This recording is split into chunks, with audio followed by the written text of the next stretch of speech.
Asuman ang init ng panahon ngayon sa Navas, Aklan. Pero sigurado raw ang ilang residente ng Sitio Botong na hindi sila namalikmata sa kanilang nakita. Ang sapa kasi na ito na matatagpuan sa taas ng bundok, tila nabalot daw ng niebe o snow. Maganda po siyang tingnan, puti po siya, parang snow po. Sa tubig siya, dumadaan. Namangha po kami, first time rin naming makakita ng ganun. Meron pa doon sa itaas. Habang tumatagal ay dumadami po. Pero nung kanila na itong nilapitan, ang inakala nilang snow, bula pala. Totoo po yan, parang bula. Mas pa siya sa sabon. Hindi po siya malambot sa kamay, malamig rin. Matagal po siyang matunaw. Pero saan galing ang misteryosong bula?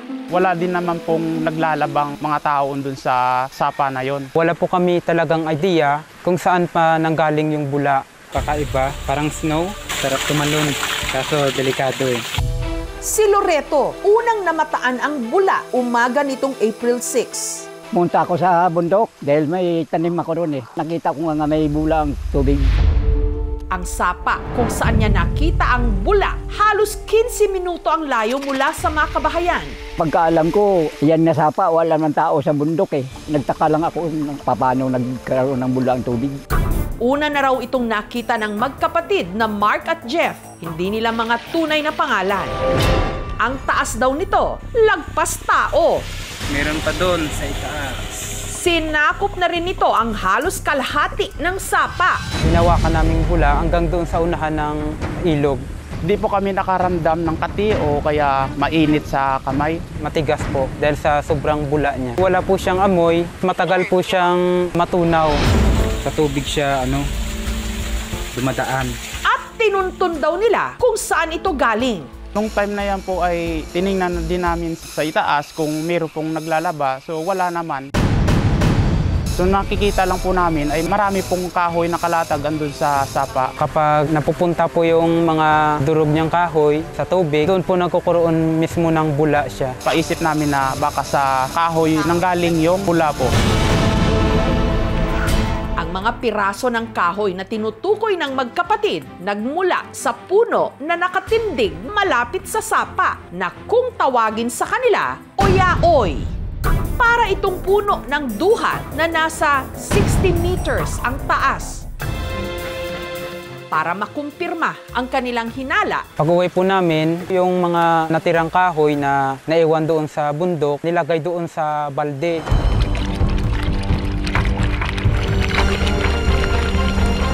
meron ngang namuong bula. Ang ama ni na Jeff at Mark na si Johnny, hindi niya tunay na pangalan. Dati na raw itong alam. Yung una, pag pumutol kami, makatumama sa tubig, bumubula din yan. Pero hindi marami, kunti na lang. Kabang ako ma'am dahil bakit yung bumubula yun? Ang residente namang si Eileen, na-intriga. Lalo't kung sakali raw, malaking tulong ito sa kanilang paglalaba. Kung pwedeng magamit sa panglinis o panghugas sa plato, mas makakatipid kami kasi nga hindi na kami bibili sa tindahan. First time lang po yung nangyaring dula na yun dito sa amin. Natingalaman ako, nakita na ako ng tubi. Ang puno ng uyaoy sa Barangay La Serna, sinadya ng mga kawani ng Provincial Environment and Natural Resources Office o PENRO ng Aklan. Try natin if magbubula siya. Lumubula siya. Bakit nga ba ito bumubula? At higit sa lahat, may pakinabang kaya ito sa mga tiga-sityo?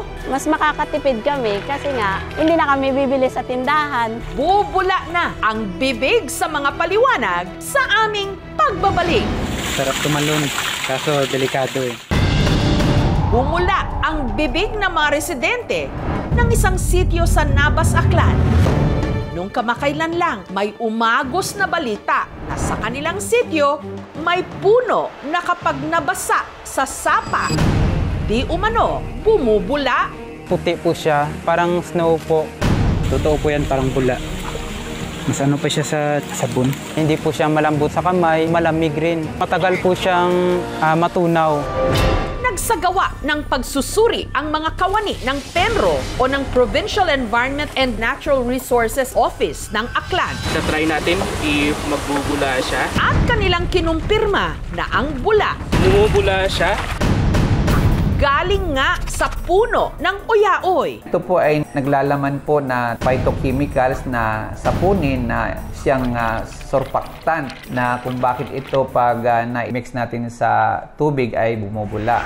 Ang uyaoy o Planconia spectabilis, isang namumungang puno na endemic dito sa Pilipinas. Ingat lang po tayo sa paggamit nito sapagkat wala pa pong pag-aaral na ito pong chemicals na ito na matatagpuan dito sa uyaoy tree ay safe o ligtas na gamitin natin o sa paghugas o sa paglaba. Sa ngayon po, hindi po tayo pwedeng magsabi na safe. Yung kanyang chemical component po ay ginagamit parang poison po sa isda.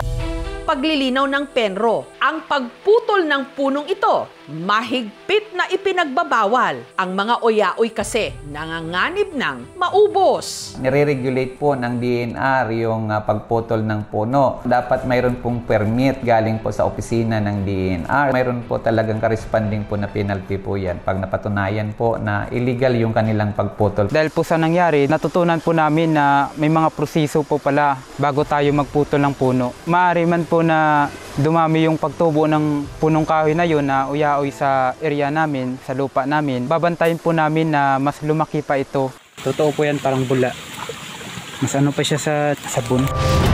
Ngayong tag-init, mas dama natin ang kahalagahan ng mga puno.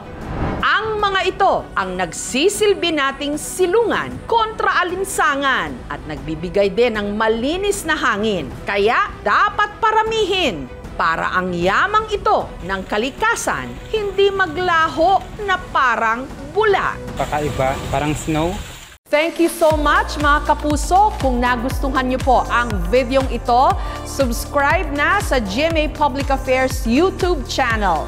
Don't forget to hit the bell button for our latest updates.